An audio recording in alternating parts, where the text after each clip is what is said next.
Live from Marfa. Welcome everybody to Marfa, Texas.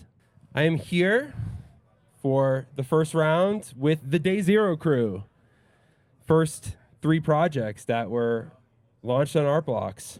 Was this your idea, the Day Zero?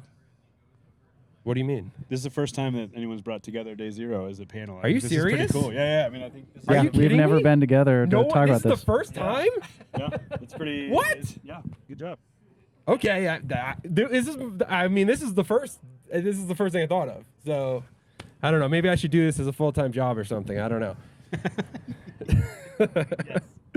Okay, let's do some introductions. So, to my right, we have DCA, who with its project Genesis.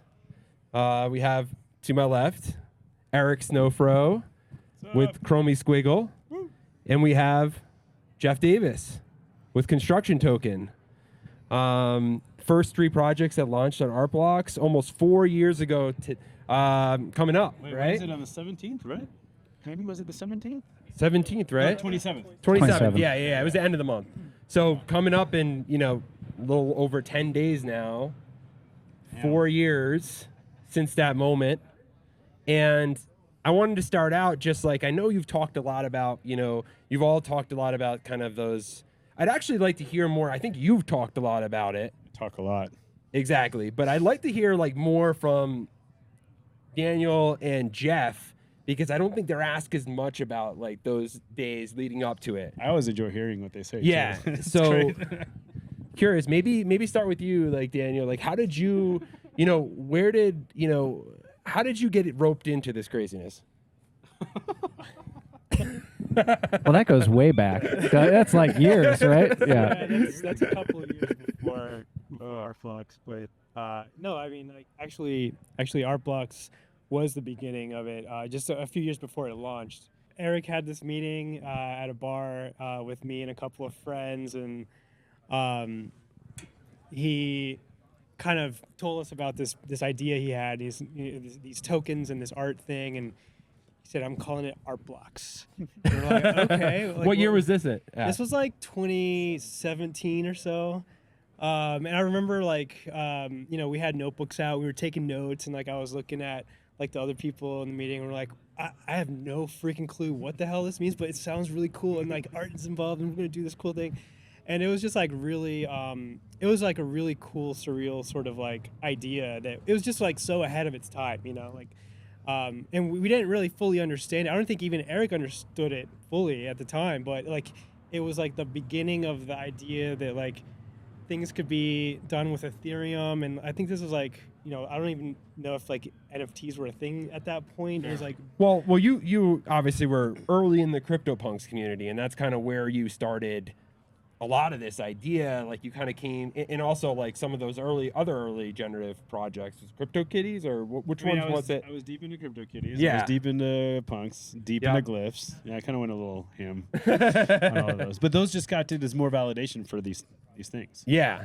And I think I've said this before, but Danny had an email address, Danny@artblocks.io.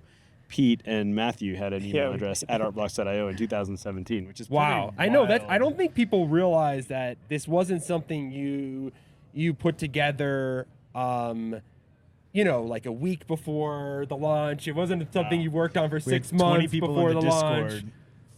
For 3 years. Yeah. Like 20 people in the Discord. That's the thing that's just like, I don't think people realize that, or it's not, enough with, it seems like, now because the space has obviously grown and there's more demand. It's like people, at the max work on things for like a couple months, maybe a year.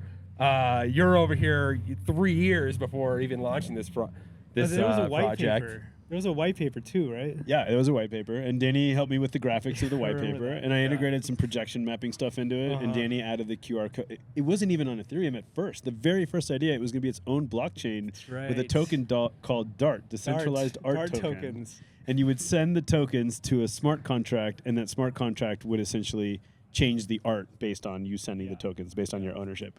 And then it migrated to Ethereum in late 2017. 2018, I started getting real about it. I remember that. Yeah, and there was all And Salty kinds of cool Dog ideas. would come over, and Danny and Salty Dog would come over to my parents' house, and we'd meet there every now and then. I would basically like bend Danny's ear for the whole time, and I could sense Mara, my wife, and his wife kind of just being like, okay, not again. As soon as like the word blockchain was mentioned, like everybody would roll their eyes and be like, okay, they're gonna talk about this for like an hour or two.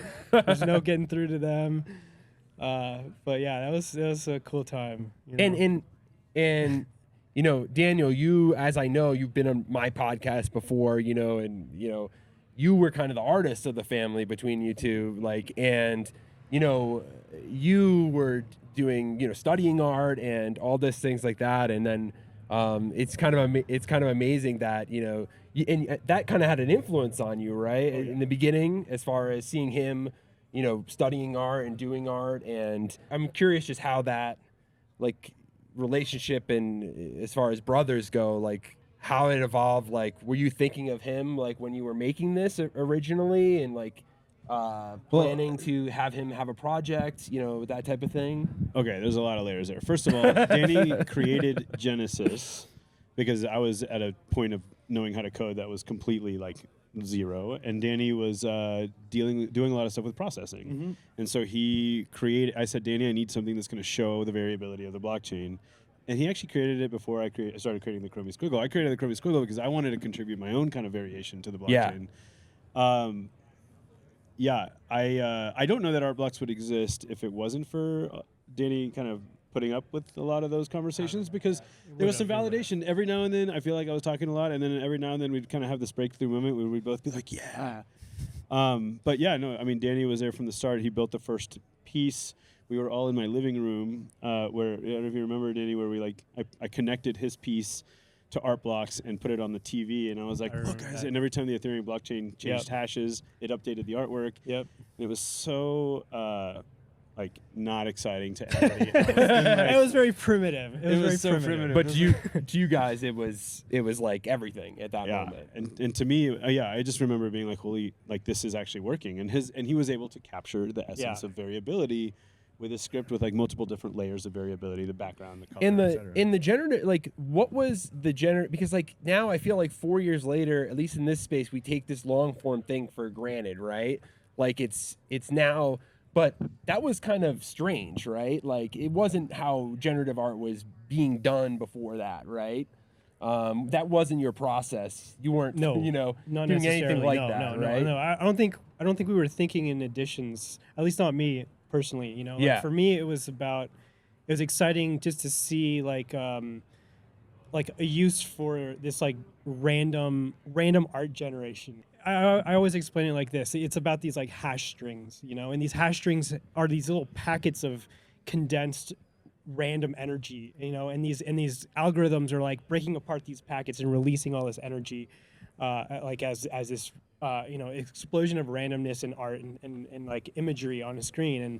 And for me, like that's what the exciting thing was, is like Eric is like taking, you know, he's providing these hash strings that we can use in algorithms, and that's where the excitement was. I never really thought about like the like the additioning of it, or like the tokenizing and releasing it as like a set addition, and maybe that's not the case for everybody, but at least the excitement was about randomness and like creating art that really touches on that, like that generative and controlling that randomness, which we all know is great. Jeff, I want to talk to you because, you know, I think you have an interesting perspective, you know, being a professor, you know, like in being kind of in art academia, you know, and you kind of maybe just tell me how you got brought into this. And, you know, usually academia is you thought of as not the most like cutting edge of, you know, what's going on, right? Yeah. And, I'm curious your take on that. Yeah. So, I mean, I kind of always, I guess my entire life, I've always had sort of a profession, and then I've been an artist, like, and they've been sort of somewhat distinct things from each other. And so, I was in higher education for 20 years, but then I sort of, in weekends and at night, I was a practicing artist, you know? And so, I think my kind of exploration into blockchain just was, kind of unrelated. I wasn't teaching digital art, you know, it's just I was teaching normal basic color theory and design fundamentals and Yeah. things that are just core core things regardless of how you study art. But I had got into NFTs in early 2019. I had discovered Super Rare and Known Origin, and it just sort of, I didn't know anything about blockchain and that actually wasn't particularly interesting to me. It was just this idea like it's a digital marketplace and you can keep your artwork in a digital format. And I had been doing generative work for about 10 years or so at that point. And the final step in my process was to create prints out of the work that I was doing. So I would create algorithms to create prints, which then I would put in exhibition spaces as kind of the materialization of my art. And so this idea of I can stop before I make the prints, and that digital thing can be the work of art. And so when I was working on Super Rare, for instance, it's a one-of-one platform. So I'm a generative artist working on a one-of-one platform. So I would run an algorithm, create an output, and then one by one, mint them to the blockchain, and then create a series of individual pieces over time. Maxing out whatever limits there were for allowing artist uploads. You could only do a certain amount a week, so you weren't just spamming the system. But it worked, and I got some traction, and I got some interest in what I was doing. And I think that's Eric. I didn't know Eric. I didn't know any of this stuff that was happening from 2017. But I think he discovered my work through that, and just reached out to me via email and was like, "Hey, I'm working on this thing called Art Blocks for generative artists. Explain the kind of concept of it. Here's the Discord. Why don't you join?" And I actually was like, "I don't know what Discord is. You could just keep emailing me." Couple Basically, times I was like, "Dude, email's fine. This is fine, but eventually you're gonna have to come in." But dude, you made gradients, and I was like, "Ooh, this guy makes gradients. I like gradients." And so, but what he had described to me was like, I had been, I think, sort of craving that conceptually from the work I was doing on Super Rare. Like, in my mind, I was like, there has to be a better way that you could put the algorithm online and let people come to it and take down the outputs versus me choosing outputs and doing it in a limited fashion. That it just made sense to me that there would be a way to do that. And he basically pitched that to me. I was like, oh yeah, no, this is like the art vending machine that I was kind of like had in my mind. He was telling me he was building it. And so I was like, yeah, I'm down. So this was like September 2020. And I started working on Construction Token, and Eric was very generous to help me with some of, I had never been on testnet before. He helped me with some of the hooking into the hash string to use that for randomness. Because it was processing is what you were doing. And I was doing straight processing. Right? I wasn't even P5 yet at that. I didn't know what P5 was. Just pay it forward, because Danny translated my original 3JS script into processing to even make it in the original version of Art Blocks. So I felt like there was a little bit of... Yeah. And so it readied the project, and then basically, we kind of had it queued up, and Eric was readying the platform, and then my recollection kind of is basically, we launched on the morning of Black Friday, the day after Thanksgiving on 2020, and I basically remember like getting an email in the middle of the night, Thanksgiving night, kind of like, Jeff, we're going live tomorrow morning. Mints are going to be on sale, half price for Black Friday, so we're going to mark them down. So just you need to be up at whatever 10 to like unpause your project, basically. And I was like, kind of woke up. I didn't see it. I found it the next morning. It was like, when I woke up, I was like, okay. I just kind of meandered in my office and got ready. And what was all your expectations like on that day? Like, Zero. I mean, we had done testnet, and people had enjoyed it on testnet, but and I think it helped people understand it better by doing it on testnet. But there was this moment where, and I get to talk about this every now and then about like there's this. Lately, I've been talking about it a lot. This like extractometer that we all kind of are in Web3. Like, at some points you're selling something, no matter how good it is, you're extracting, and sometimes you're adding to the community. And I never had pictured it that way until later. But there was this moment where I launched it, and I didn't have the guts to go into the CryptoPunks Discord and be like, "Hey guys, look at my project." Like, this is not in my nature. But a lot of the punks did, and they're like, "Hey, this guy that's been here for a long time, check it out." And it was kind of as punks were starting to go up in popularity, and people were they were still pretty cheap, and so the people that I had been sharing the idea of the project with for, at this point, years, and DMs and Discord, all rallied around it. It's like, go check out this project. So in the first day, his sold out and his sold out. And I had absolutely zero expectation of that happening. In fact, I think funny story with Danny, it's like, I do think I eventually got to a point where I drove Danny crazy enough about Art Blocks to where I was like, hey, Danny, I'm just gonna launch yours for you. Because I think I had just kind of gotten him like over this cliff. And I did not expect that they would sell out that quickly. So I was like, let me just handle it for you. And notoriously, I forgot to mint 0 to him. In fact, I didn't even think about mint 0 at the time. I didn't think that was that big of a thing. I minted my own mint 0 because I had to test it. Yeah. So I opened up Art Blocks, and mint 0 was minted by someone else. But then, Danny, I was like, I remember texting Danny and being like, hey, Danny, check out your Ethereum wallet. Because I didn't know how else to explain my excitement. Yeah. And I knew that he was going to look at it and be like, wait, what? Yeah. That's exactly what happened. I was like, what in the world? I was like, get in Discord. People want to know who you are. They want to like talk to you. They're like excited about this thing. Yeah, and I remember. So I was in the Discord, and we quickly on the fly like separated it out into channels for each project, and then was kind of in there, and just kind of like so exciting. Everybody was just like giddy. But I had I have Zerion installed on my phone, which is just kind of an aggregator of just blockchain, and so it was, had my wallet assigned to it, and it gives you a notification anytime there's a transaction to your wallet, and so there were 500, that day. So I was just sitting here like my phone is just going bing, bing, bing, bing, like all day for like 2 hours straight. I was like, what? And I was the same sort of thing, like, what the hell is going on? It was just like I had no idea. Yeah, that's crazy. And then.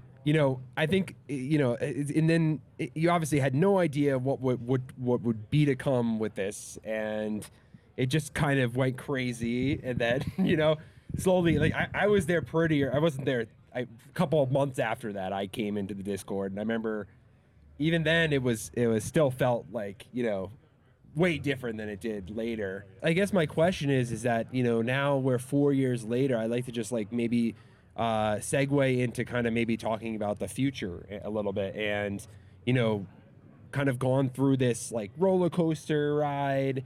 I think a lot of the people that are still here, still coming to Marfa, still part of this community, are really completely still focused on the art, and I think have in their heart kind of what you all had when you started this, right? Of making this not necessarily, you didn't, like you said, you didn't think it was going to make money. You didn't think it was going to you just wanted to put this into the world because you thought that the world would be better having a platform like this that allows for art to get out there. The world needs more art, right?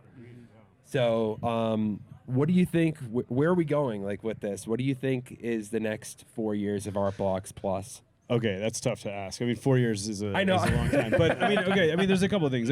People entered Art Blocks for a variety of reasons, and every single one of them is perfectly valid and welcome, right? Yeah. Of the people that entered Art Blocks for the variety of reasons, we are still here, and we are still building, and we're still thinking about it, and we're still enjoying each other's company, each other's art. And I think we sometimes take for granted the fact that we still know each other by name, and I feel like we take for granted just how much through highs and lows this community is stuck together. And so I don't know, when I think about the future, it's like, there's a lot of shiny objects in Web3. We try not to follow those. We try to stick to our integrity, stick to our values. I'm biased. I think that Art Blocks is not as a platform, but as an entire ecosystem and environment. If you look around at the people, you look around at the collectors, you look around at the institutional conversations that are happening, you look around at the artists, and you look around at the passion behind it, not the maybe we don't ship as fast as other platforms, but the true passion behind this, I do think Art Blocks is the best place to mint generative art. And I think it's the most, just the most beautiful environment, overall environment, because it's not just about the minting mechanics, although it's always nice to have new minting mechanics. It's not just about Marfa, although, gosh, this really brings people together. It's the authenticity of the artists that came and started stuff and did stuff early in Art Blocks. It's the authenticity of why Art Blocks exists, and it's the authenticity of the collectors like you that came in before there was millions of dollars to be made. And of course, there's plenty of collectors that came after the millions of dollars that we made that are fully authentic. But there was this moment where it was just beautiful, and nobody had any expectations. And to me, that today remains in the culture. And I think that's the most important thing, because you can't fabricate that. We can try to fabricate that, but you just can't. And I'm proud of that. And I'm proud of where we're going. And I think whatever we do, we're going to do it a little bit more calm, a little bit more reserved, a little bit more value-driven, but we're going to do it, and we're going to do it the best that we possibly can, and hopefully continue to be the home for the best generative art from the best generative artists in the world. So anyways, I've a lot to say there, but I think that's what the next 4 years are going to be, and that's all I care about, is that we are the best place to release generative art. Yeah, and that's, for me, like, coming at this as, you know, an artist my entire career and life, that's what's always been so excited to me about. I always come at Art Blocks with a lens of an artist, basically. And so, you know, why I wanted to join Eric and help build Art Blocks was to create these opportunities for the artists who were working in ways that were similar to the way that I was working, and had felt like I'd been working in relative obscurity for 20 years up to this point. And this provided, it was such a natural fit for blockchain, generative algorithms, bring them together to create one-of-a-kind NFTs. It was just it's such a lightning in a bottle, you know, kind of thing that makes so much sense. And so just being able to, like, continue to shepherd this movement, this medium, support the artists that are working with us. And that's what's super exciting to me. That's been my sort of, like, North Star, is like, this is making careers for artists. It's getting recognition for these artists in wider art contexts in the contemporary art world, and that's so satisfying for me. So that's awesome. What about you? What do you think? Well, you know, I think that you know, one thing for certain is that like the rise of this genre, I guess the use of blockchain to be able to do this with generative art, I think it really opened a lot of eyes, and it's drawn a lot of artists into the space that maybe didn't have a place for their work. And you know, it takes a long time for artists to develop a vocabulary, like, let's say, like, working with randomness or working with generative ideas. It takes them a while to build up that visual vocabulary with coding, and over time, you know, I think we've yet to see, like, how incredible of an art form this is. You know, how far people can really push it, and you know, and we have seen incredible art, but, like, it's just the beginning of what people are doing. You know. On that note, like, you know, I think we'll probably wrap soon and let you guys get back to, you know, the party. But one question I want to know on that note is that, you know, I still think, you know, the amount of people that actually own NFTs is still staggeringly small. You know, that collect any of our art, you know, any of these artists here, you know, it's pretty small. What do you think it's fine if, like, you know, maybe that's the thing? And then, you know, two, I guess my question is, like, if the answer is we do want to grow, you know, the amount of collectors of blockchain-based art, how do we do that? Like, how do we start to think about that? How do we scale this to getting more and more people collecting this type of art and actually enjoying it, you know? I think we're going to scale the number of people that are collecting digital art. Yeah. Period.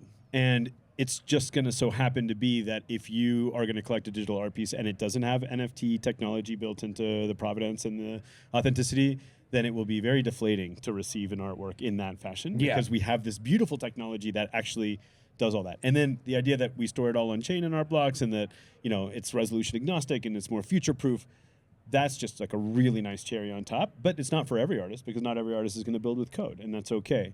I think that there's a future where this is mainstream and commonplace, but it's this thinking of, like, you know, I don't actually understand.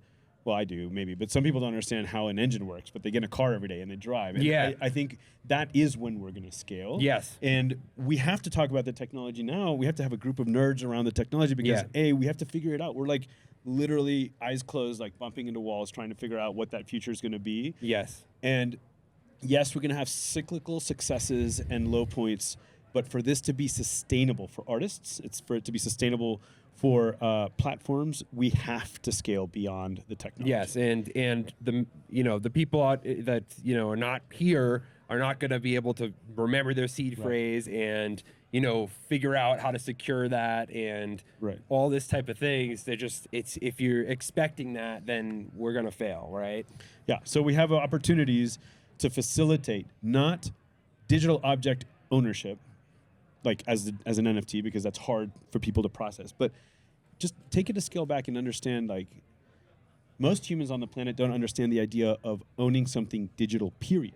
Like, it's just not something they've ever processed. And when they can start processing that without having to understand what MetaMask is, it's going to be explosive for those things. But we're so far away from that. And we're Danny and I are working together at Generative Goods, trying to come up with ideas of making this thing mainstream and commonplace. Jeff is doing awesome things with Davis Editions now, getting things into people's hands without them having to understand what that means. And I think we're going to see more and more of that, to where it's just going to be niche to talk about the technology, just like it's niche for me to go to Cars and Coffee on Sunday and talk to people about the horsepower in a car. Yeah. Most people don't care. They're going to drive by and be like, damn it, I have to wait in line at the coffee place because these car nerds are like taking up the coffee, right? Like, it's the same thing. We're going to be niche talking about the technology, and everyone else is just going to be using it without knowing it. And I give that 5 years. Exactly. I think that's 100%. And I think, that type of thing is also going to unlock, I think, the true power of generative art, which is scale, and I think that, at least me personally, Abundance. What is that? Abundance. Yeah. Like, to me, like, personally, I know I've talked to you before about this, and like, I am the top end of the market. I'm excited about that. Institutions, museums, great.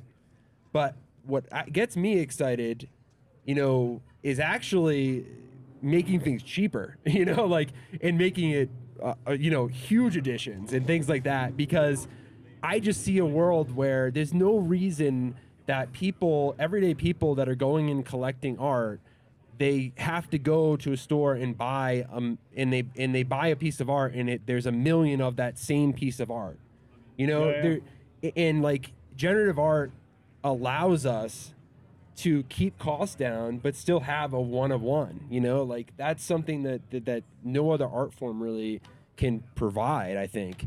And at least when I think of and dream of the future, I think of like. And you're doing a lot in that realm, and I've always had a lot of respect for your willingness to kind of explore abundance. Another abundance-driven artist is Jack Butcher. I think he's doing a tremendous job of recognizing that you can have art, and then you can have it be abundant, and it can still be meaningful. It can still be special. There's a lot of people that are kind of thinking, and that doesn't mean that that's the only way to think. No, not at all. A lot of us, we're just excited to have our stuff into people's hands. Yeah, exactly. It just feels good, and so there's an abundant amount of color studies. It's amazing. I know. It's awesome. Well, thank you all very much for kicking this off. It's been an amazing chat, and we'll do this again sometime. But here's to 4 more years and infinity and beyond this. It's been thank you for having me an artist on the platform. Thank you for allowing me to sit down. So thanks. And thanks to everybody at home. We'll be back soon with another artist. I'll figure out somebody else, but all right. Cheers. Bye. Take care.